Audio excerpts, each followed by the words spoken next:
Assalamualaikum warahmatullahi wabarakatuh. Perkenalkan, nama saya Muhammad Naufal Surya Aditya Satuan. Saya dari kelas 3E. Saya akan menjelaskan materi tentang termokimia. Yang pertama ada sistem dan lingkungan.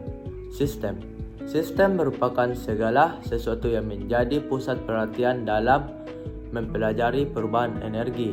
Sedangkan lingkungan adalah hal-hal di luar sistem yang membatasi sistem dan dapat mempengaruhi sistem.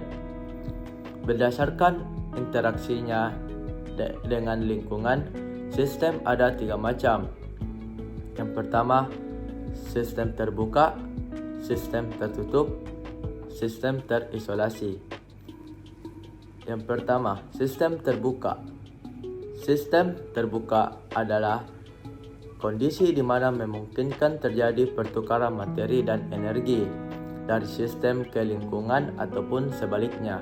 Contoh, reaksi antara logam magnesium dengan asam klorida encer yang dilakukan pada tabung reaksi yang terbuka. Berikutnya, sistem tertutup. Sistem tertutup adalah kondisi di mana tidak mungkin terjadi pertukaran materi dan energi ke lingkungan ataupun sebaliknya, tetapi masih mungkin terjadi pertukaran energi dari sistem ke lingkungan ataupun sebaliknya. Contoh, Hassel, reaksi antara logam magnesium dengan asam klorida encer yang dilakukan pada tabung reaksi yang tersumbat dengan rapat.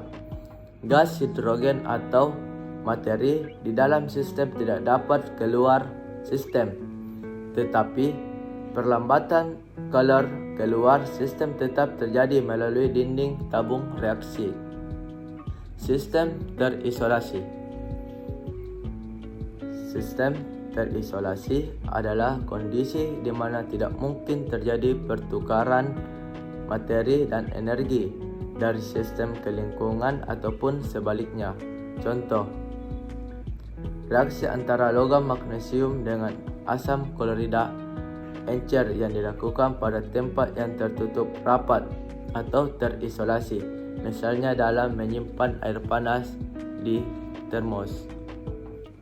Tabel perbedaan sistem terbuka, tertutup, dan terisolasi.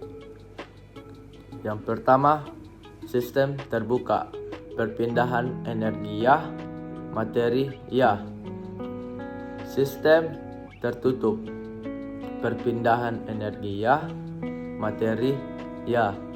Sistem terisolasi, perpindahan energi tidak, perpindahan materi tidak. Berikutnya ada entalpi. Entalpi merupakan fungsi keadaan karena entalpi berhubungan dengan perubahan energi dan dipengaruhi oleh keadaan akhir dan keadaan awal. Entalpi,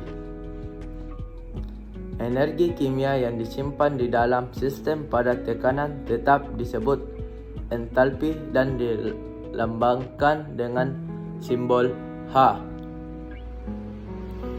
Entalpi H suatu zat ditentukan oleh jumlah energi dan semua bentuk energi yang dimiliki zat yang jumlahnya tidak dapat diukur. Perubahan kolor atau entalpi yang terjadi selama proses penerimaan atau pelepasan kolor dinyatakan dengan perubahan entalpi AH. Hukum kekekalan energi.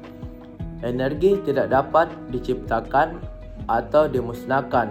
Energi hanya dapat berubah dari suatu bentuk energi ke bentuk energi lainnya.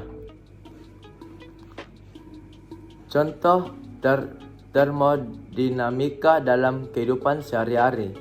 Yang pertama, termos.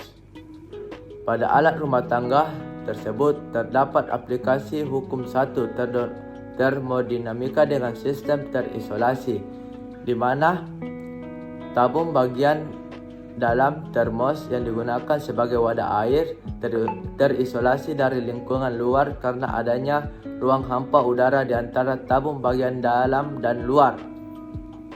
Sekian yang saya dapat sampaikan tentang materi termokimia. Kurang dan lebihnya mohon dimaafkan. Wabillahi taufiq wal hidayah.